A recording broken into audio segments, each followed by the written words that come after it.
तो दोस्तों, इसी साल द सीरिंग नाम की एक फ़िल्म रिलीज़ की गई। इसकी कहानी बहुत ही अच्छी है।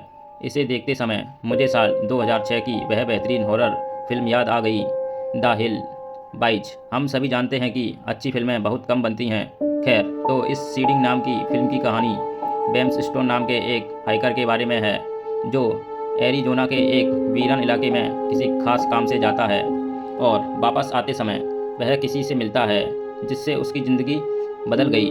आगे इस कहानी को विस्तार से जानेंगे।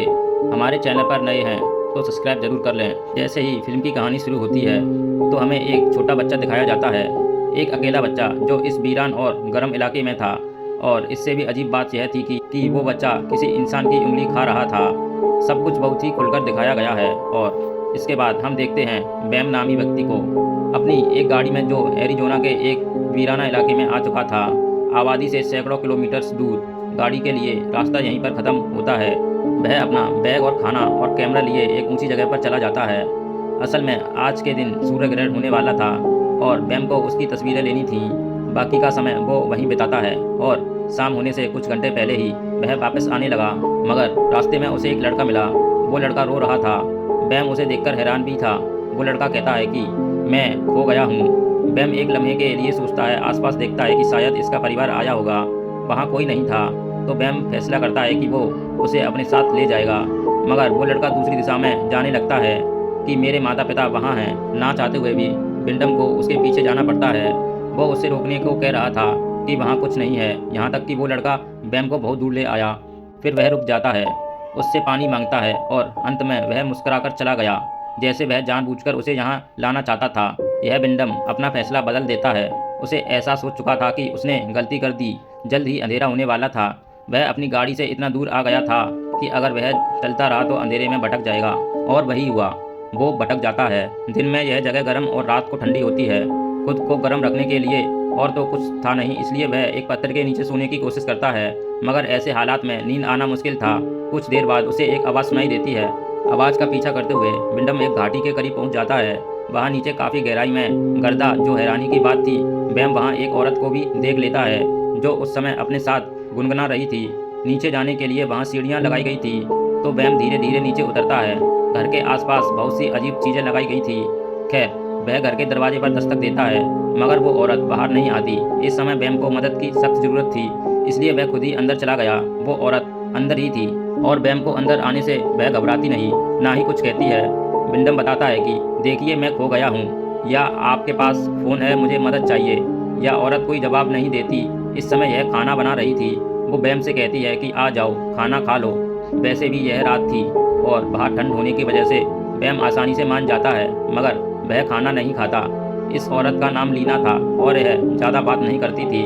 बैम उसे बताता है कि मैं एक लड़के की मदद करना चाहता था, मगर बाद में उसने मुझे इस वीराने में छोड़ दिया और मैं खो गया। एलिना कहती है कि अब तुम्हें सोना चाहिए। बैम को अजीब लगता है कि यह औरत एक अजनबी को इतनी आसानी से अपने घर में रहने दे रही है, मगर वैसे भी अब बैम के पास और कोई चारा नहीं था, तो एलिना की बात मानकर वह रात वहीं बिताने का फैसला करता है। लेकिन लीना बड़ी ही अजीब सी औरत थी। भला कौन इस जगह में रहना चाहेगा, मगर यह रह रही थी। रात को बैम के सामने ही कपड़े उतारकर खुद को साफ करने लगी। खैर, सुबह होते ही विंडम अपना सामान लिए यहाँ से निकलने वाला था। उस समय लीना सो रही थी, इसलिए बैम कुछ पैसे छोड़ देता है। वो बाहर आकर देखता है कि जिस सीढ़ी से कल रात वो यहाँ नीचे आया था, अब वो सीढ़ी वहाँ पर नहीं थी। यह जगह बहुत गहराई में थी, चारों ओर पहाड़ थे। यहाँ से बाहर निकलने का कोई और रास्ता उसे नजर नहीं आता, और सच तो यह था कि कोई और रास्ता था ही नहीं। बैम को कुछ समझ नहीं आ रहा था। एलिना जागती है तो बैम उससे पूछता है कि वो सीढ़ी कहाँ गई जिससे कल रात में यहाँ आया था। पहले तो एलिना सही से कोई जवाब नहीं देती, फिर कहती है कि मुझे नहीं पता वो कहाँ है। वो लोग कभी कभी उसे रखते हैं। तो बैम पूछता है कि क्या यहाँ पर भी लोग हैं, जिस पर एलिना कुछ नहीं कहती। बैम आसपास की तस्वीरें लेने लगता है। सामने के पत्थरों पर कुछ चित्र बनाए गए थे और दोपहर को वहाँ पहाड़ी पर चढ़ने की नाकाम कोशिश करता है। मजबूरन उसे दूसरी रात भी यहीं बितानी पड़ी। अगले दिन वो एलिना के घर से कुछ सामान लेता है, जैसे एक हथौड़ी और एक कपड़ा, जिसे वो हाथों पर लपेटे है, क्योंकि पत्थर बहुत गर्म होते हैं। दिन के समय वो सीढ़ियाँ अब भी नहीं थी, इसलिए वह पत्थर पर चढ़ने की कोशिश करता है, मगर बिना रस्सी के इस पर चढ़ पाना नामुमकिन था। कुछ हद तक तो वह चढ़ चुका था।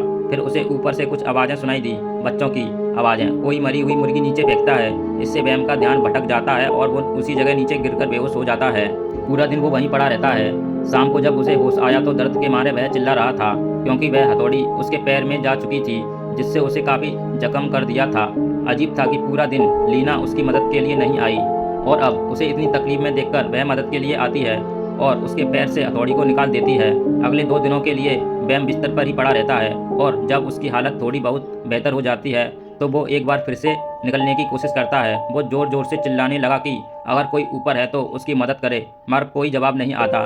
गुस्से में वो लीना को बाहर ले आता है और पूछता है कि बताओ यहाँ यह क्या हो रहा है, तुम लोग कौन हो। एलिना घबरा जाती है, कहती है कि मैं तुम्हारा ख्याल रख सकती हूँ, तुम्हें खाना दे सकती हूँ। तो बैम गुस्से में कहता है कि मुझे यह सब नहीं चाहिए, मुझे अपनी ज़िंदगी में वापस लौटना है। आखिर यह सब मेरे साथ क्यों हो रहा है। एलिना उसके करीब आने की कोशिश करती है तो बैम उसे दूर जाने के लिए कहता है। कुछ देर बाद जब बैम साए में बैठा था तो ऊपर से एक लड़का आता है। वो पूछता है कि हे दोस्त, तुम्हें क्या चाहिए, तुम मदद के लिए चिल्ला रहे थे। उस लड़के को देखकर बैम को बहुत अच्छा लगा। वो उसे कहता है कि मैं यहाँ फंस गया हूँ, क्या तुम मेरी मदद करोगे। वो लड़का कहता है कि हाँ क्यों नहीं, बताओ तुम्हें क्या चाहिए। तो बैम रस्सी की मांग करता है कि क्या तुम रस्सी ला सकते हो और मुझे यहाँ से निकाल सकते हो। उस लड़के के साथ एक छोटी बच्ची भी थी। वो बैम से पूछता है कि मेरी बहन जानना चाहती है कि तुम्हारा पसंदीदा रंग कौन सा है। ये सुनकर विमडम को बड़ा अजीब लगा। वो ऐसे ही कहता है कि लाल रंग मुझे पसंद है, अब क्या तुम मेरी मदद करोगे। वो लड़का यह कहकर वहाँ से चला जाता है कि मैं रस्सी की तलाश में जा रहा हूँ, मेरा इंतजार करना। बैम उसका इंतजार करता है और कुछ देर बाद वो लड़का रस्सी नीचे फेंकता है। बैम से कहता है कि खुद को अच्छी तरह से बांध दो। बैम खुश था, उसे लगा कि अब वो यहाँ से निकलने वाला है। वो खुद को रस्सी से अच्छी तरह बांध देता है। फिर ऊपर जो भी लोग थे वो उसे खींचना शुरू करते हैं और बीच रास्ते में वो रुक जाते हैं। अब बैम काफ़ी ऊंचाई पर फंस गया। अब उसे असलियत का पता चला कि असल में यही वो लोग हैं जिन्होंने इसे यहाँ कैद किया है। ये 5 लड़के और एक छोटी बच्ची थी और इनमें से वो लड़का भी था जिसने कहानी की शुरुआत में बैम से मदद मांगी थी, या ये कहें कि उसे फंसाया था। उनमें से एक लड़का बैम पर ऊपर से यूरियन कर देता है और सभी उस पर हंस रहे थे। फिर वो रस्सी को हिलाने लगे। बैम डर जाता है, वह जोर जोर से चिल्लाता है कि रुको, मैं गिर जाऊंगा। वो एलिना को मदद के लिए आवाज़ देता है। वह बाहर आती है और अपनी भाषा में उन बच्चों को रुकने को कहती है, मगर तब तक बैम बेहोश हो चुका था क्योंकि उसका सर पत्थर से टकरा गया था। लीना उसे घर में ले आती है और जब रात को फिर से उसे होश आया, वो बिस्तर पर से उठ जाता है और बाहर आता है। वह अब भी कोशिश कर रहा था कि किसी तरह से वह इस नर्क से बाहर निकले। वह जमीन पर लेट जाता है, पैर का जख्म अभी भी ठीक नहीं हुआ था। एलिना बाहर आती है, उसे शांत करती है और समझाती है कि तुम्हें अब अपनी किस्मत को कबूल कर लेना चाहिए। लगता था जैसे लीना को भी विंडम की तरह किसी समय यहाँ पर लाया गया होगा। उसने भी निकलने की कोशिश की होगी, मगर अब उसने उम्मीद छोड़ दी। और वो बच्चे इनके लिए खाना लाते थे। असल में वो इनसे चाहते क्या थे वो थोड़ी देर में पता चल जाएगा। बैम समझ चुका था कि वो ऐसे नहीं निकल सकता, इसलिए वह इंतजार करता है। खुद को व्यस्त रखने के लिए वो वहाँ सब्जियाँ उगाने की कोशिश करता है ताकि वो भूख से ना मरे। एलिना उसका ख्याल रखती है, उसके कपड़े धोती है और उसको खाना देती है। मतलब कि अब बैम यहाँ रहने लगा। वो बच्चे जो ऊपर थे वो इनके लिए ज़रूरी सामान और खाना समय समय पर भेजते, मगर वो उन्हें यहाँ से निकालना नहीं चाहते थे। जब बैम लीना से पूछता है कि यह सामान और खाना कहाँ से आते हैं और यह बच्चे कौन हैं, तो वो जवाब देती है कि मुझे नहीं पता, हमें खाने की ज़रूरत है, बस मेरे लिए इतना ही काफ़ी है। खैर, एक रात बैम अपना दुख भुलाने के लिए शराब पीता है। उसकी और एलिना की कुछ बातें होती हैं और जब एलिना उसे और शराब पीने से मना करती है तो विमडम गुस्सा हो जाता है। कहता है कि मैं कोई बच्चा नहीं हूँ कि तुम जो कहोगी मैं वो मानूंगा, मैं एक मर्द हूँ। और इसके बाद जब एलिना उसके सामने अपने कपड़े उतार देती है तो नशे की हालत में बैम अपने आप पर काबू नहीं रख पाता और एलिना से फिजिकल हो जाता है। यह रात गुजर गई। अभी भी बैम को यहाँ से बाहर निकलने का रास्ता नहीं मिला था और समय गुजरा जा रहा था। दोपहर को जब वो अपने काम में लगा था तो एक लड़का उससे बात करने आया। यह बाकियों से अलग था। वो पूछता है कि यह आप क्या कर रहे हो।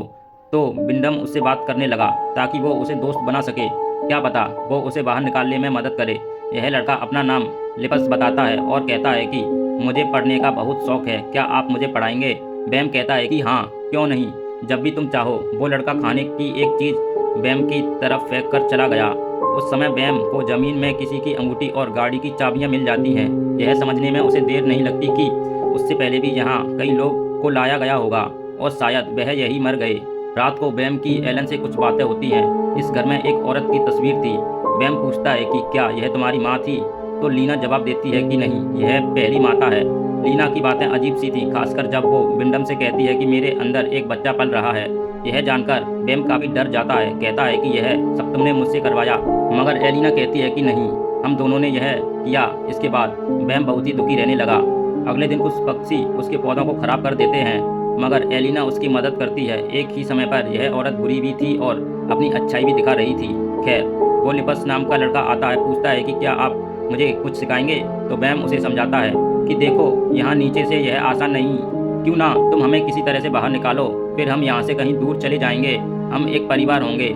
लिपस कहता है कि मुझे नहीं पता, अगर वह लोग आसपास हों तो मैं यह नहीं कर सकता। जब वो चले जाएं या सो जाएं तभी मैं कुछ कर सकूंगा, बस तुम तैयार रहना। बैम कहता है कि हाँ ठीक है, मैं तैयार रहूंगा। मगर तभी एक और लड़का वहाँ आता है और वो लिपस को लेकर कुछ अजीब अजीब बातें करने लगा।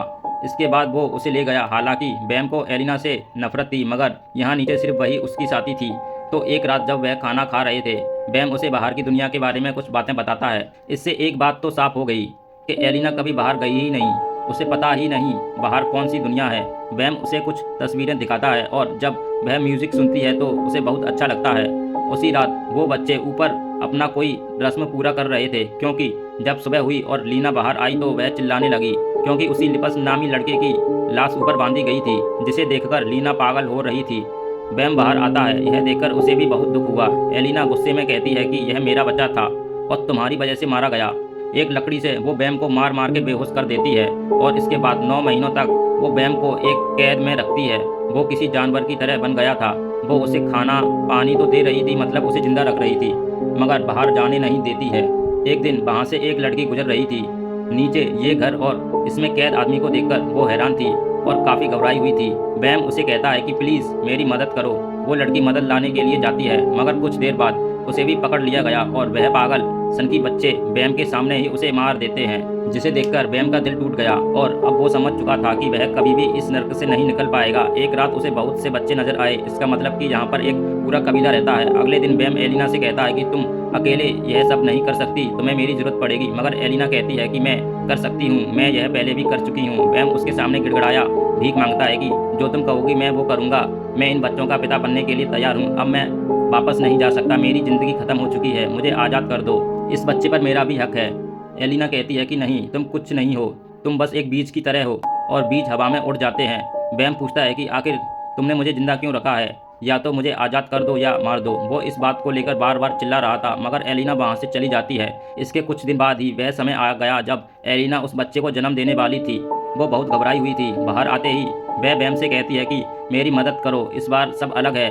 ना चाहते हुए बैम उसकी मदद के लिए तैयार हो जाता है। काफ़ी समय बीतने के बाद वह उस कैद से बाहर निकला था, इसलिए उसे चलने में दिक्कत हो रही थी। अजीब बात थी कि वो सीढ़ी अब वहाँ पर मौजूद थी।